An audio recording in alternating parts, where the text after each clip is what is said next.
So this is my story.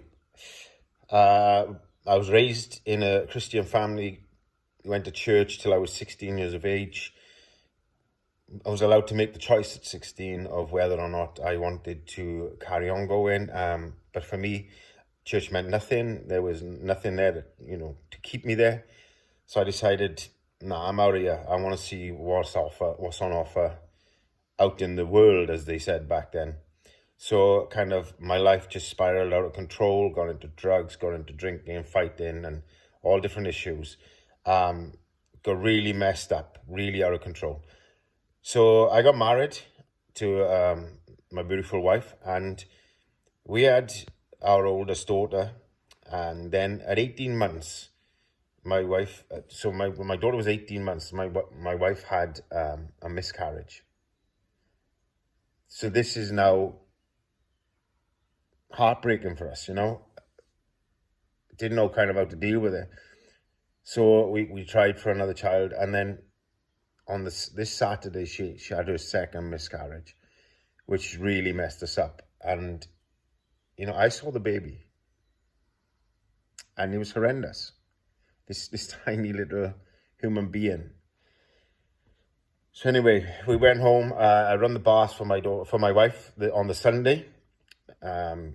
As I came out to the bathroom, my daughter was coming past me on the landing, and kind of just, hey baby, how you doing? Went in to see my wife, and as I got into the bedroom, there was this horrific scream.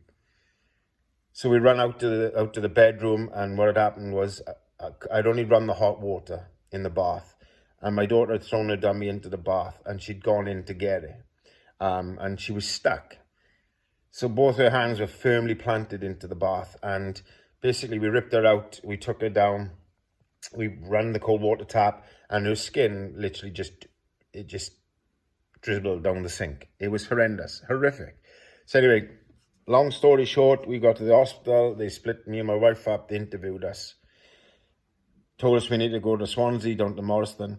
So we shot down to there. My wife was in the ambulance. I was in the car following, crying my eyes out because I had just damaged my daughter, this perfect human being that I was responsible for. So I was racked with guilt and everything that had gone on the day before. It was just a mess, you know what I mean? And I made a prayer. I cried out to God in my desperation. I said, look, God, if you're real, there's two things that need to happen. First of all, I need my daughter to come out of that ambulance alive, because I was afraid she'd go into shock and maybe die. And secondly, I don't want my daughter scarred for the rest of her life. I don't want her remembering this event.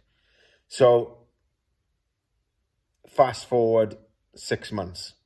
We'd been back and forth, getting her dressings changed every other day.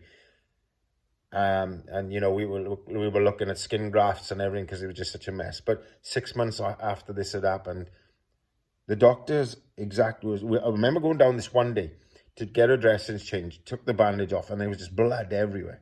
Horrendous. And the doctor said, wow, that's good. So I kind of looked at him stupid. I was like, well, what do you mean that's good? Come on, for real. And he said, no, you don't understand. When the skin is damaged so badly as hers was, it damages the nerve endings. And nerve endings don't come back to life. They cannot come back to life. When we see blood like this, it basically means that her nerve endings have come back to life. So this is nothing short of a miracle. That was his exact words. Nothing short of a miracle. Fast forward another 3 years. And my daughter now, you look at her, you would never know. It's an incredible scenario. It was a miracle. There's no two ways about it. So the deal was, I'd made this deal with God that if you heal my daughter, I'm coming back to church. But more than that, I'm giving my life completely to you. I'm going 100% in. I give the devil 16 good years of my life. I'm giving you the rest of my life. The amount of passion and drive I had to be bad, I'm going to give you everything in order to be the person that you created me to be and to get this message out there. So needless to say, I now, we went on to have 2 other children, beautiful children. We had another 2 miscarriages. So, we didn't dodge the bullets, as it were, but, God has never left us. We now run 3D Church, which is just an incredible family, and we love being a part of it. So that's my story in a nutshell. I'm glad I got to share with you. So be blessed in whatever you're doing today. Thank you for listening. Goodbye.